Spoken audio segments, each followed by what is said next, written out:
Testing 1, 2, 3 testing. Welcome, survivors. This is Eerie Knight of the Pseudo Posse, and today we're going to do things a bit differently. For a while now, I've catered to the lactose intolerant, no cheese realism style of base, but all the bases I've constructed thus far require a bit of work to complete. What about those who are minimalists, who just want a super simple, low effort base? Those who'd rather go out looting and hunting zombies rather than staying at home building. A base that meets those requirements, yet is also still grounded in realism. Well, today's your collective lucky day. We're going super simple, with a build having pretty much no added aesthetics, just pure functionality. I should also note that the format will be a bit different. Instead of showing the final design and then the build steps, we are going to build and test as we go. So keep in mind, if you are trying to follow along, that some parts will change over the course of the build. Let's start. I thought it would be fun to leverage the intellect attribute for the robotic junk turrets. I've rarely tried using these in a Horde, and I thought I'd give it a go just purely to showcase a different playstyle since I did more of an agility build in the previous video. Go check that one out if you're looking for a good early parkour horde base. Now, where was I? Oh yes, junk turrets. They can be pretty damn good when you're out looting, but they don't exactly output a ton of damage. To make each junky bullet more efficient, I decided to go with the junk AP ammo. Since we won't be consuming a lot of bullets in the build, creating the more expensive AP ammo over the regular junk ammo is definitely feasible. We'll want to maximize the amount of damage we get out of these suckers, so aside from maxing out Robotics Inventor, we can also perk into Penetrator. While Penetrator does improve the penetration of perception-specific weapons, it also gives a general % increase on anything with target armor reduction, like our AP ammo, and ignores X% of armor with firearms and archery. This quick little demonstration can show the difference. This is the damage output without Penetrator, and this is with it. I'll have Taco pop up some clever comparative visual aid to hammer that point home. Thanks in advance, Taco Bear.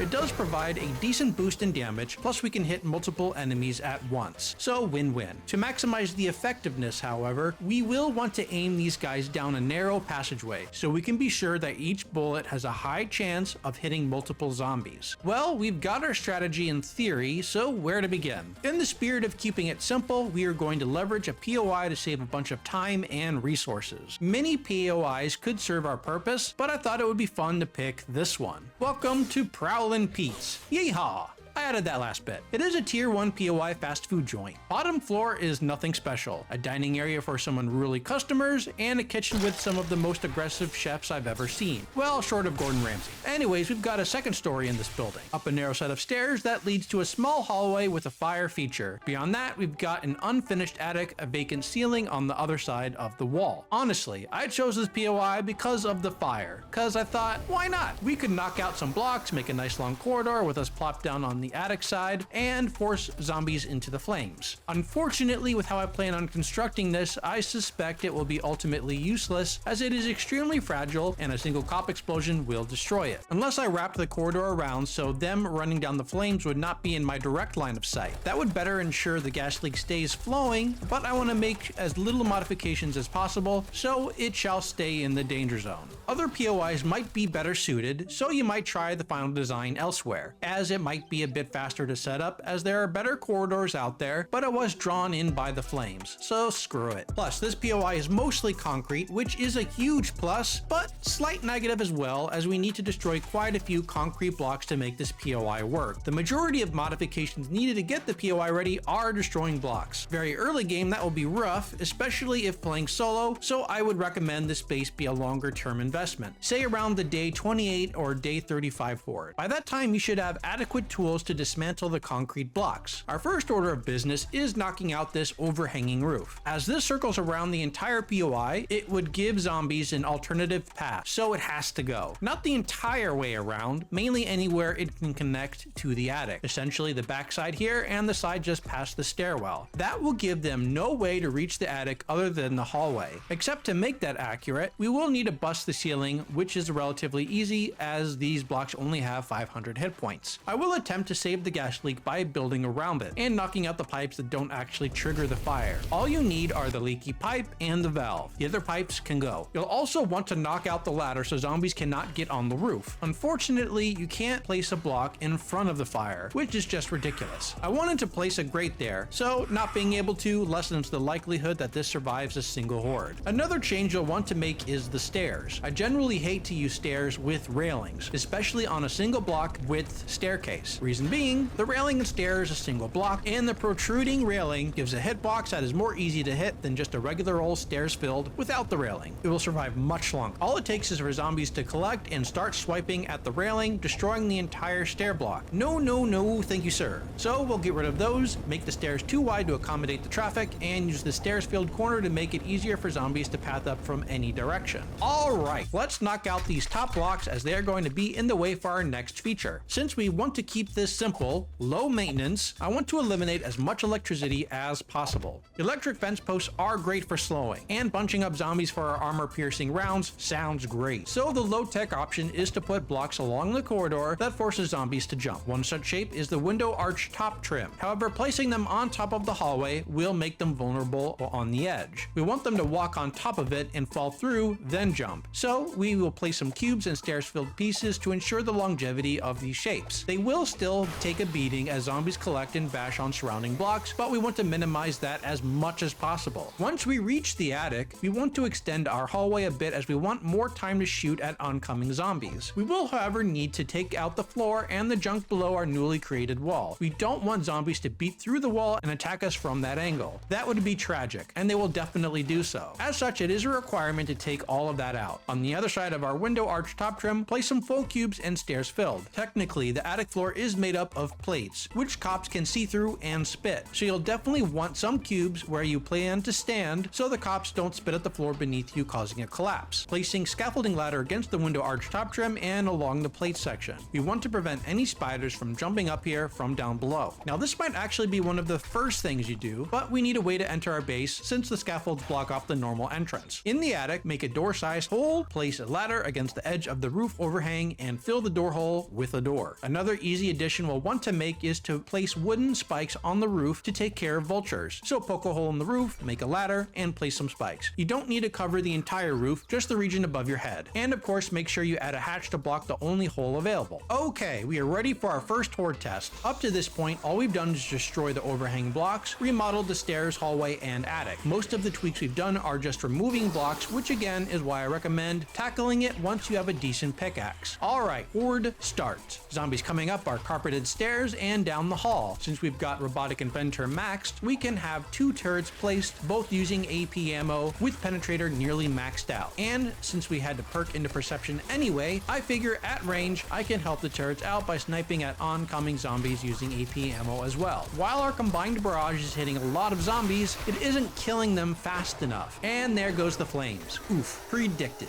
Before long, they do reach the scaffold position and I switch to the stun baton. The idea being I can shock them and throw them back with the repulsor mod so the turrets can have more time to take them out. But I already see a goof in the design. I shouldn't have placed the window trim shapes right against the scaffold, as that means I have to hit down now. And it also means they can easily beat on the bottom block, which I failed to notice, causing a breach and a flood of zombies to enter. No bueno. Well, that was a bit of an unforced error. I should have known placing the scaffold right against the window trim would have caused that. This was foreseeable, but not to worry, we can replace that with cubes. I also want to see if there is any way we can save the flames. They went out so fast. I'd like to keep them for extra damage if possible, but it turns out the block over the flames prevents all damage, so we have no choice but to sacrifice it. Another alteration I'm going to make is substituting one of the junk turrets for a sledge turret. I don't think the repulsor mod alone is enough to relieve the pressure and save us from getting overwhelmed. If we had a bunch of dart traps and whatnot, we'd need to output enough damage where we could stun baton them away, but the junk turrets don't output enough damage to make that possible. So we'll sacrifice a bit of our damage output for some crowd control. Let's make a 2-block gap in the wall and a gap on the outside and a gap on the other side with a block overhang for the turret. We will need to make a path for us to actually reach this point, but we'll test out the concept first. Next, place a pull double and pull double top to allow the sledge to hit through it. After spawning in some buddies, it looks like it does in fact work. While it won't clear out a large group of zombies at a fast rate, I hope it does just enough to let us survive. Now, as I mentioned, we'll need a way to cross the robotic sledge turret from the other side to place it, so I'll construct a scaffold ladder pathway. These shapes are not pathable, so zombies won't try to run around this way. To connect the cube shapes I placed against the wall, I'll use some stairs 01 shapes. Nothing fancy, but it will get the job done. Another change we're going to make is replacing the window top arch trim. While I've used these shapes before for this purpose in other designs, I believe the door trim 3-sided shape that it came across in my previous build works better in the sense that zombies tend to beat on it a bit less. If these can last longer through the night, that will help getting more AP ammo shots, plus help you from getting absolutely swamped. You'll want to create a door-sized frame from 2 shapes. I'm hoping the turret will also be enough for our crowd control, but it will also add a single electric fence post pair right against the scaffolding ladder. I don't plan on using it right away as I want to see if our modifications without the aid of the electric fence post is sufficient. That being said, I expect depending on the game stage that it will reach a point where you'll need the fence post, but we'll see. I did add some cubes here to kind of close the fence post in better, though that shouldn't be needed in theory. And last order of business is to wire everything. So from generator to switch, from switch to relay, from relay to fence post, from fence post to fence post. And we connected this one last so that the one on this side is the repairable one.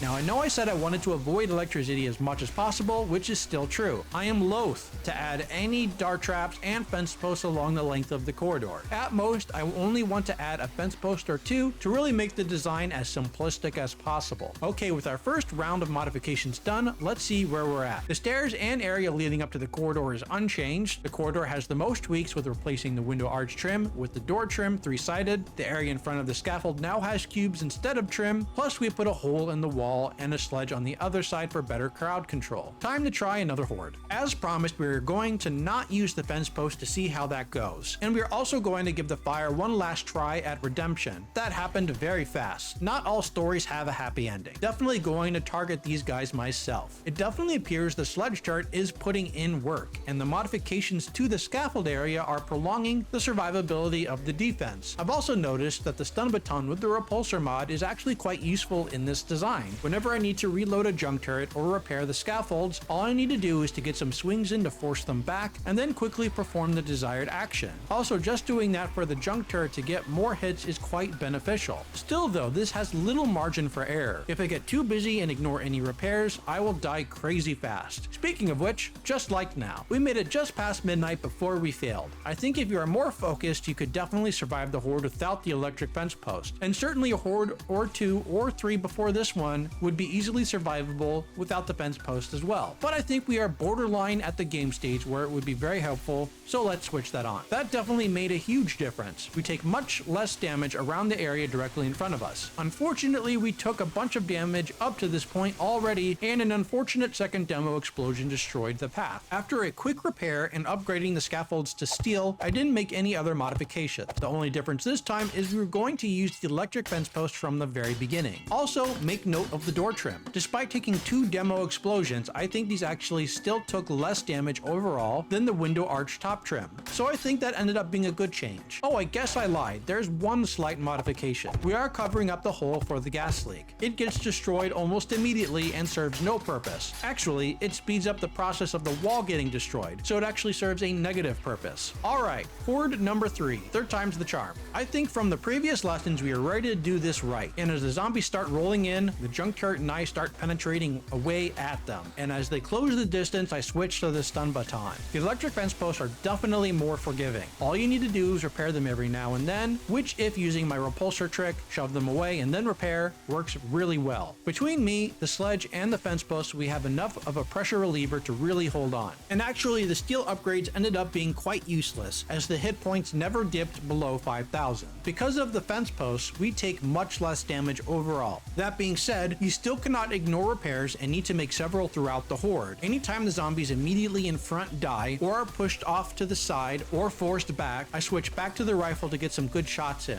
I'm being very careful with demos and cops this time around, and I think losing the fire was helpful in that regard. Yes, some blocks in the hallway are chewed up, but that is to be expected. As you are playing this long term, you could easily upgrade the corridor to steel since you are not using much 7.62 ammo, as the rifle conserves ammo by nature, and the junk turret is the only other source of ammo you need to upkeep. Since there are no dart traps or auto turrets, we save a bunch there as well. Furthermore, I used no grenades or molotovs throughout the Horde, even though there would have been some excellent points to do so, like after a stun baton repulsor moment, assuming no demos in the crowd. That would have made survivability even easier, but again, I wanted to make this using the bare minimum amount of resources, aside from just cheesing the Horde and using no resources. So after a night of turrets, turreting, stun baton stunning, electric fence posts electricking, and junk turret junking, we made it to the end. The hallway definitely took some damage, but upgrading that to steel should go a long way to making it last longer. And if you ultimately find that you want some more fence posts, you could extend them further down. Well, that was rather fun, and I hope you all learned a thing or two, or dare I say it, 3 along the way. The key takeaway from this video is to take over a POI, could be Prowlin' Pete's, Yeehaw, or some other one, and make it so zombies can only path up one way towards a corridor in which you slow them down and shove them off or back into the corridor repeatedly. It really is that straightforward. Most of your effort will be in removing blocks, but if you do it smartly, removing blocks that are providing support, you can cause a collapse of other blocks, saving you a bunch of time. If you found that all useful or entertaining, at the very least, consider dropping a like for the algorithm and subscribing if you are a part of the overwhelming majority of our viewers that watch but aren't subscribed. Remember to tap the bell for notifications so you don't miss the next video. Lastly, a special shout out to our wonderful Patreon members whose generosity is very beneficial for the production of our videos. Thank you all so much. On that note, this is Eerie Knight signing off. See you all in the next one.